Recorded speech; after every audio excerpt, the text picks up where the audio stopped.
Shalom saudara-saudara yang dikasihi Tuhan Yesus Kristus. Selamat malam, salam sejahtera buat saudara semua dimanapun saudara berada. Damai dan sukacita oleh Roh Kudus melimpah senantiasa dalam hati dan kehidupan saudara semua. Ayat renungan kita pada saat ini terdapat di dalam Amsal 18 ayat yang ke-14. Tertulis demikian: Orang yang bersemangat dapat menanggung penderitaannya, tetapi siapa yang akan memulihkan semangat yang patah? Saudara yang dikasihi Tuhan, suatu kali di tahun 1808, Charles Barbier, seorang perwira kavaleri Prancis, membuat suatu sistem tulisan dengan menggunakan kumpulan titik-titik yang bisa digunakan sebagai kode pesan. Pesan itu tidak akan dimengerti oleh musuh, dan hanya bisa dibaca dan dimengerti oleh orang yang mengerti sistem titik itu. Sistem tulisan ini disebutnya dengan night writing. Pada tahun 1820, Charles Barbier mempresentasikan penemuannya itu di sekolah Paris khusus untuk tunanetra atau orang buta. Setelah mendengarkan presentasinya, kepala sekolah mengatakan bahwa penemuannya itu tidak praktis dan sulit diterapkan. Namun saudara, ada satu orang siswa tunanetra yang berumur 11 tahun yang menjadi sangat tertarik dengan presentasi Barbier itu. Nama siswa itu adalah Louis Braille. Louis Braille kemudian mengembangkan dan menyempurnakan sistem tulisan night writing itu menjadi sistem tulisan Braille yang sangat terkenal dan telah dipakai oleh para tunanetra sampai sekarang ini. Saudara yang dikasihi Tuhan, kita dikaruniakan kemampuan berpikir dan pengetahuan dari Tuhan yang bisa kita pakai untuk kehidupan kita. Louis Braille, meskipun buta sejak kecilnya, tetap bersemangat menjalani hidupnya dan berpikir dengan kreatif. Semangat dan kreativitasnya membuat gurunya, yang sekaligus adalah pendeta gerejanya, begitu terkesan dan membimbingnya untuk mendapatkan pendidikan yang tinggi. Amsal 18 ayat yang ke-14 berkata, orang yang bersemangat dapat menanggung penderitaannya. Semangat untuk menjalani kehidupan dan menggunakan pikiran dengan kreatif sebagaimana yang telah dikaruniakan Tuhan kepada kita merupakan sikap yang baik dalam menghadapi berbagai situasi dan menjalani kehidupan ini. Saudara yang dikasihi Tuhan, jangan patah semangat bila ada orang-orang yang melemahkan semangat kita melalui perkataan yang negatif atau sikap penolakan terhadap kita. Selama kita yakin bahwa kita ada dalam koridor yang benar dan bahwa kita tidak menyimpang dari kehendak firman Tuhan, jalanilah dengan penuh semangat dan iman. Jangan putus asa dalam menghadapi berbagai situasi hidup yang mengandung masalah atau tantangan.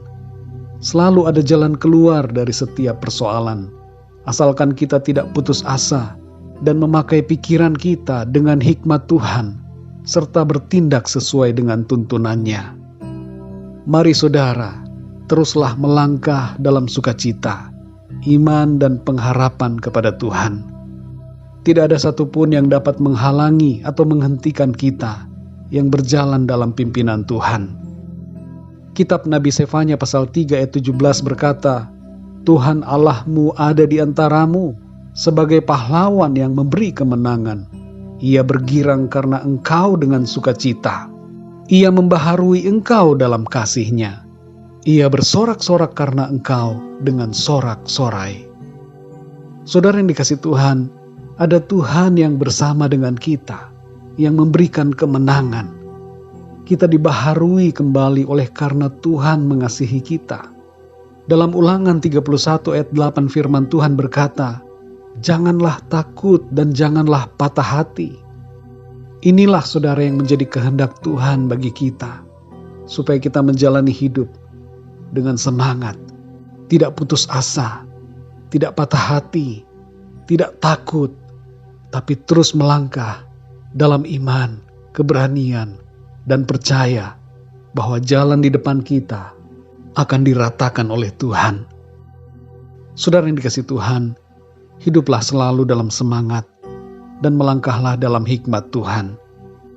Jangan biarkan pikiran buruk dan negatif menguasai diri kita. Tapi mari berpikir yang baik, fokus kepada firman Tuhan, dan percaya akan pertolongan Tuhan yang selalu tersedia dalam kehidupan kita. Mari kita berdoa, saudara. Bapa kami yang di sorga, Bapa, di dalam nama Tuhan Yesus Kristus, kami mengucap syukur untuk pertolongan Tuhan, untuk berkat-berkat dan perlindungan Tuhan di sepanjang hari ini. Kami mengalami begitu banyak kebaikan dari Tuhan. Kasih karunia demi kasih karunia-Mu, Tuhan limpahkan selalu dalam hidup kami. Karena itu kami bersyukur, berterima kasih kepada-Mu Tuhan. Saat ini kami mengucap syukur untuk firman-Mu, yang mengingatkan kami untuk terus bersemangat dalam menjalani kehidupan ini. Meskipun ada tantangan ataupun masalah, persoalan yang kami alami, tapi Engkau menghendaki agar kami tetap bersemangat dan menjalani hidup dengan sukacita, iman dan pengharapan kepada Tuhan. Kami sadar ya Tuhan, bahwa dengan kekuatan kami sendiri, kami tidak mampu. Kami butuh pertolongan Tuhan. Berikan kami hikmat-Mu ya Bapa, supaya kami dapat mengerti apa yang harus kami lakukan dalam berbagai situasi yang kadangkala sulit untuk membuat kami berpikir, sulit untuk membuat kami mengambil keputusan.